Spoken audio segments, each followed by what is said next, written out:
remember that. It was a workshop. And 546 eligible cases was individual intensive program. That's a 6 million today. Wow. Approved. So, I mean, they're still in the process of all these inspections. Yeah. That's what's been determined. Which, when you think about it, it's been so next week is 2 months. That's a lot of work in 2 months. Gosh, it's crazy what the next week is. Yeah. Well, here, things still have to go on, right? So the football team, I help the football team with the football program. We do a football team. So we're trying to do that, but I feel like I've lost going in July. So definitely, so we feel the commercial field house to take a picture of the kid who's got a new number. That's a kid that needs this picture of him. Yeah. It's mind-boggling how it's hard to just separate, and go forward. I think I was talking to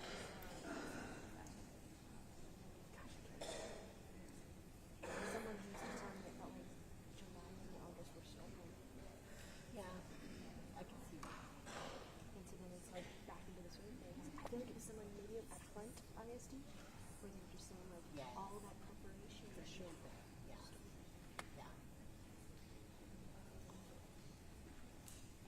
Heidi had a community pep rally, and it was very moving.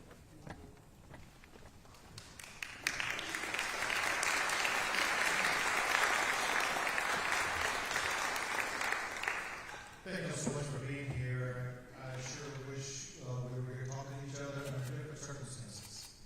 But considering the circumstances, I'm glad we had the opportunity to be here to help you and help your families and help you rebuild your homes, which is what this is all about.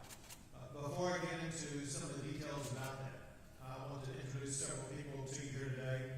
One is your state representative, West Virginia. Why don't you stand up real quick?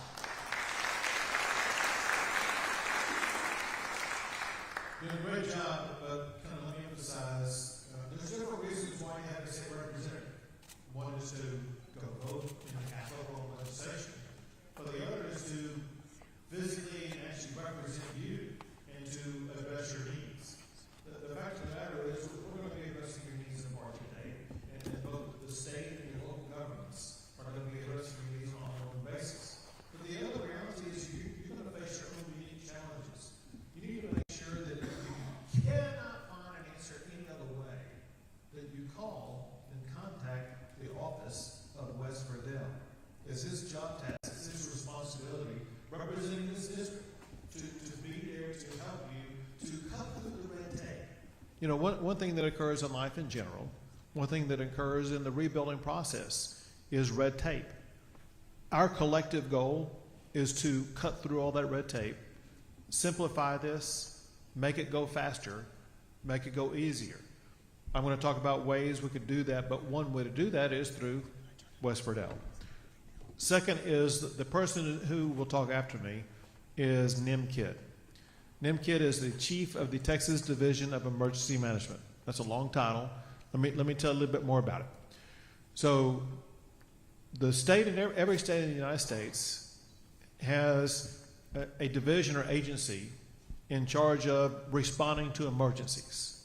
It could be tornadoes, floods, hurricanes, fires, all kinds of things. And that's what his job is. His job is to be in charge of that operation for the entire state. And under him are a large workforce of people who assist to ensure that the needs of everybody affected by a tragedy, affected by a disaster, are met. And he has with him, I hate to front run you on this, but he has with him here today several people who work in the Division of Emergency Management. If y'all would please stand up and let us see you. They are standing up. They're rent.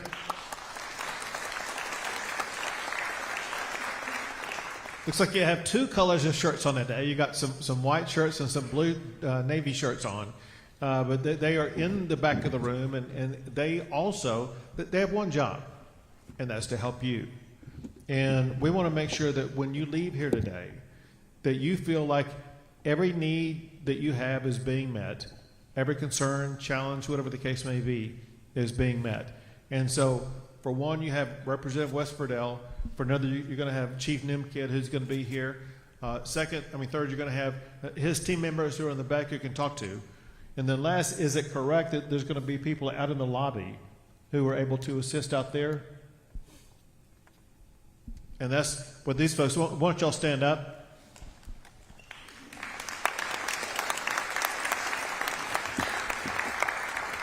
So we almost have as many people here to help as we have people here to help.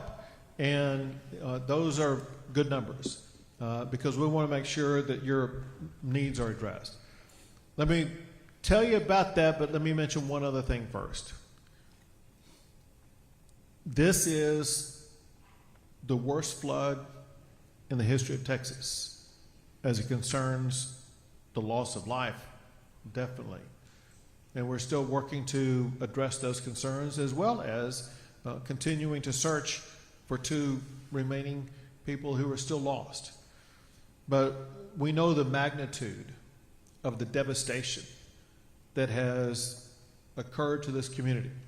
Part of it is physical devastation because of damages to your homes or vehicles or property or whatever the case may be. Damages to the families who lost a loved one or had a loved one injured. We know that those are challenges that don't go away just because it's a new week or a new month or whatever the case may be. There are challenges, mental and emotional, maybe physical, that exist for a long time. I say all this because in addition to helping you rebuild your homes, we want to help you rebuild your lives. And part of that may mean addressing challenges that you have in your life that go beyond just rebuilding your home. Know that there are resources available for you as we help you personally, individually. And it could be kids in your family or whatever the case may be. We want to make sure that you know you have support here. You don't have to go looking for it. You don't have to go paying for it. It is available for you constantly as you go through the process of rebuilding your lives. Let me just quickly walk through with you exactly kind of what the state does as it concerns disasters like this. Job number 1 is to deploy in advance any type of emergency rescue operations and equipment and things like that that were deployed beginning on the 2nd and 3rd of July and were there in the earliest hours on July the 4th. Then is to be involved in the rescue operations. When you look at all the state personnel, whether it be, it's called Texas Task Force 1. They're the emergency rescue experts in swiftwater boats and things like that. Whether it be the helicopters, whether it be the Texas military department, such as the National Guard, or whether it be the Texas Department of Public Safety, altogether, state agencies were able to rescue and evacuate well more than 1,000 people. Lives are saved because of what they were able to do. And many of them remain here in the area as they continue to search for the 2 remaining bodies. Second thing we do is we help your local communities begin the cleanup process. And one of the largest tasks that you have seen and have observed yourselves is debris removal. There's a lot of debris when you have something like this. And there's, in a way, 2 different kinds of it. It's what happens naturally in the river basin. But there's a lot of debris as you muck out your homes, as you pull all the waste out of your house or your residence, wherever you live, and it has to go somewhere. And typically, right now, it's probably going into a big pile of debris, and we contract with agencies that are responsible for removing that debris out there. And that debris removal is going to be an ongoing process for maybe even months. But the goal that we have is to get the debris removed from your neighborhood, from your region, from your area, as quickly as possible.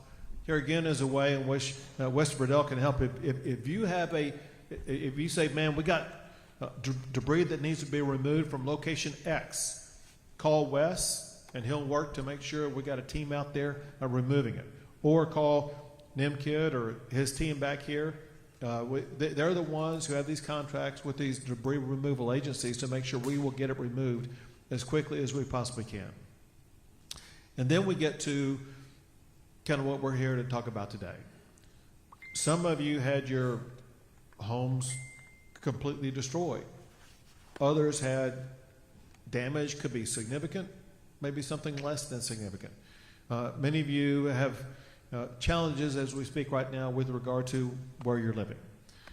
There's two time periods to address that. There's what's called temporary assistance and then permanent assistance. On the temporary side, it could be immediate lodging. Some of you may be in a hotel, some of you may be in Airbnb, some of you may be living with somebody else, whatever the case may be.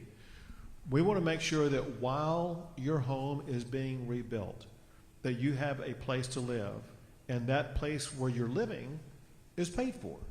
There are resources to pay for that. Many, if not most of you, have already signed up for FEMA, and if you signed up for FEMA, FEMA should be paying for your temporary residence of where you're staying right now. If not, we have teams here today to work with you, to assist you, to make sure that your temporary residential needs are being met. But another thing that we're here to announce is to help you with the rebuild of your residence. And I realize residences are different things to different people. One type of residence where people were staying is RVs. And I don't know if there's anybody here who was staying in an RV or not. I do want you to know, I couldn't tell if you were raising your hands or not, but I do want you to know that they're separate from what we're working on today. There is an organization called Samaritan's Purse that is paying for the RV of everyone who lost an RV. And so if there's anybody here who lost an RV, I want you to be sure and talk to NIMKID. When we're done talking, we're going to come down here to the floor. But if you're in an RV, I want you to make sure you talk to NIMKID to make sure that we're coordinating with you in a way that needs to be done. Because you're here means that separate from Samaritan's Purse, they're going to be getting a check today, which is really the last thing I want to mention. Everybody here is getting a check today, a substantial check. And this was intended to make sure money got into your hands as quickly as possible. I want to tell you where it's coming from. I'm going to talk to you about several different sources. So many of you are familiar. There was a fundraising benefit concert put on by George Strait as well as a bunch of other performers. And they had a goal. Their goal was to help you get back into your homes as quickly as possible, cutting through all the red tape that typically exists. And to help you understand by contrast, when we're dealing with a hurricane, we're going through FEMA in the long term, and then we're going through HUD in the long term, and it can take several years before people are able to get back into their home. What our goal is to have it take several weeks or several months, not several years. And that was the mission not just of George Strait, but the entire group. I want you to know that the name of the group that's in charge of this is called Vaqueros del Mar. And this is the group that represents all of the entertainers who are part of this benefit concert. And they collectively wanted to make sure that you got relief directly from them with a check in your hand today. A primary issue you're dealing with is making sure you're going to have your home rebuilt and you're going to be able to get back into it as quickly as possible, knowing also that there are other losses that you have. Think of everything that was in your home, ranging from food to appliances, like it could be a washer, dryer, refrigerator, whatever the case may be, or it could be clothing. Now, all kinds of things that would have been in your house that, for one, you lost, but that cost money. And you need financial assistance to replace that. Some of you may need money because of a lost vehicle. There's all different types of things that money is needed for. The requirement is this.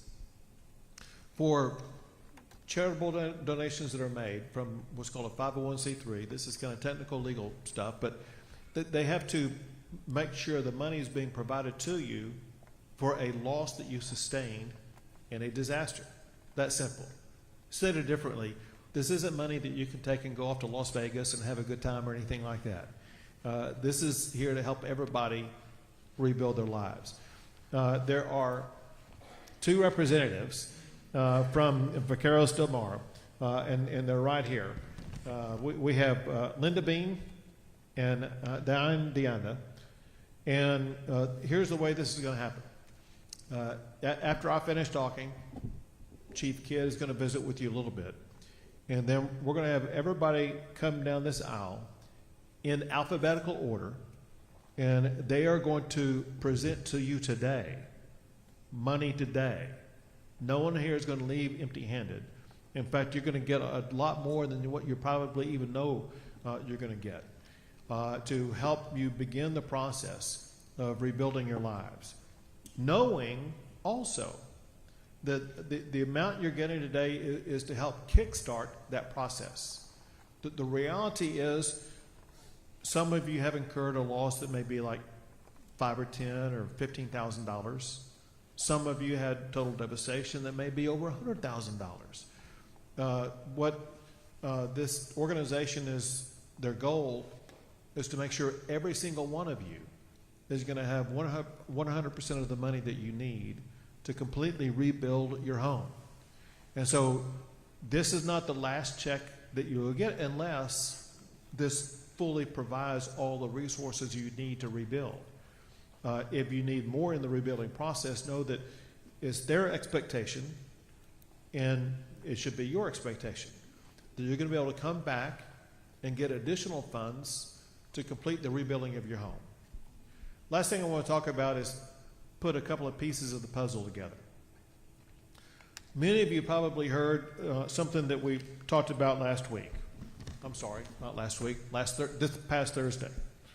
I was in Kerrville with the Community Foundation for the Hill Country, where it was announced at that time that of the more than $100 million that they have received in donations, they were at that time on this past Thursday allocating $40 million to help people rebuild their homes.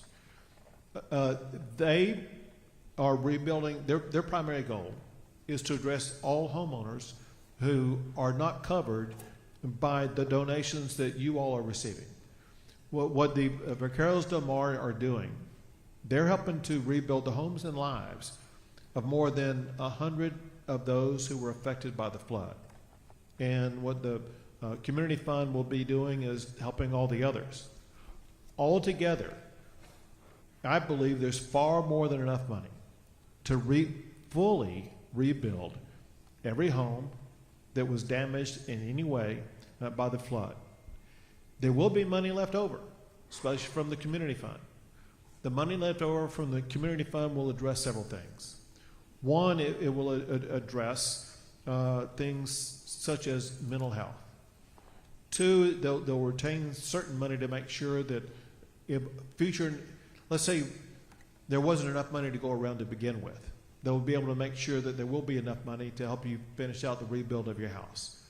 But then they're going to be working quickly, as in maybe beginning as early as this next week, but certainly in the next few weeks. And that is helping businesses rebuild. Businesses, many of you may have your own business, work at a business, whatever the case may be. We know that that business and the revenue that comes from it, that's very important income for you personally, but also for the community. And so all of us want to work together to make sure that we're building homes and we are rebuilding businesses at record pace. You got to know this. The speed with which this is happening has never happened before. The more money is getting to more people faster than ever before. And we're proud to be able to help you along that process. And so there'll be other questions that will arise. And again, I'll be here. Chief Kidd will be here. You got people rimmed around the rim in the back and on your side over here to help answer any and all questions that you may have. Our goal is to help you rebuild your lives as quickly as possible. Now, Chief Kidd.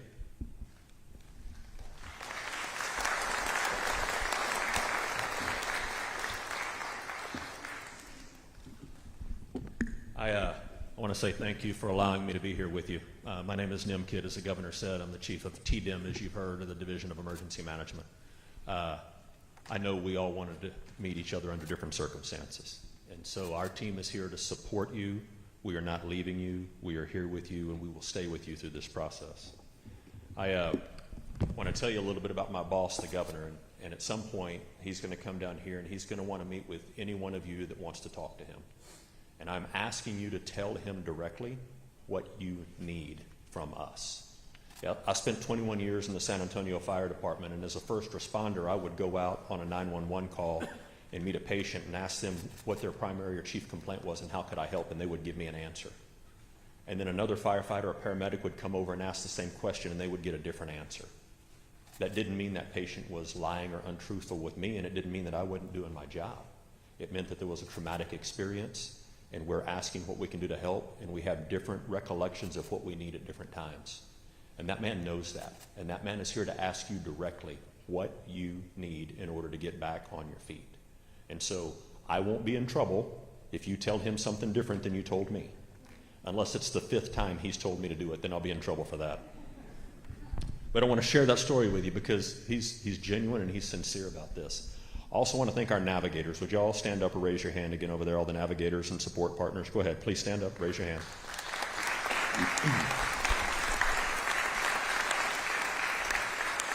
They are our delegates. They are our surrogates. They are your one-stop shop because there are so many organizations that want to help you. And I know many of you have filled out applications for those organizations. What, 5, 10, 12 different applications? How many? Same information over and over again. So what the navigators are here to help you do is to navigate through that process to be your one point of contact to help get you what you need. If your navigators are not being responsive or not reaching out, our team wants to know that because there are so many people here that want to help. But out of the resources that were in the lobby, I think you met earlier, the Endeavors Foundation, Samaritan's Purse, Salvation Army, Red Cross, Hill Country Mental Health Services, Global Empowerment Mission for financial assistance, Community Council of South Texas for financial assistance, and then Texas Health and Human Services Commission. And so that's just a small part of the folks that are here ready to support and help you. FEMA also is working really hard to help. They've put almost $30 million on the streets. The challenge is you do a lot of paperwork with them and it takes a long time and it's never the amount of money that you need. And because it is government money, it's taxpayer dollars, it's very finite or limited in what you can do with it. And I just want to say that's why I am so grateful for the Vaqueros del Mar, for George and the other performers that raised these funds and put this together, because these funds are directly to you and for you. And I've worked with a lot of nonprofits over the years, and a lot of them keep an administrative fee or they hold back money to pay for the business end of the business. 100% of the money raised by George and those other performers in this benefit is going through them to you and your neighbors. And I think they deserve a round of applause for that. That's huge.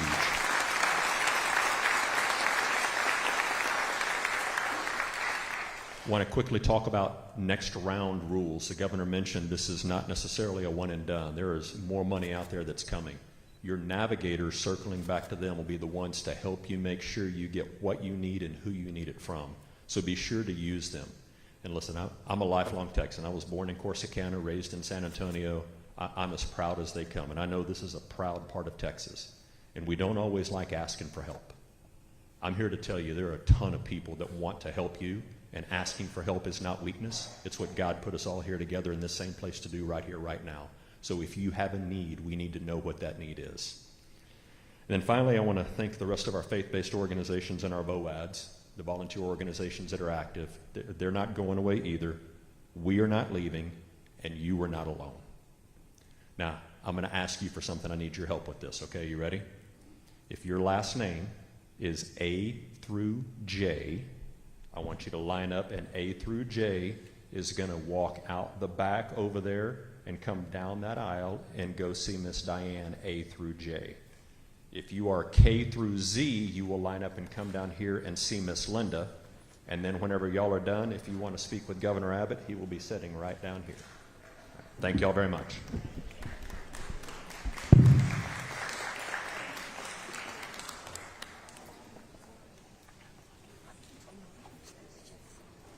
How much? No, I think he said it was specific to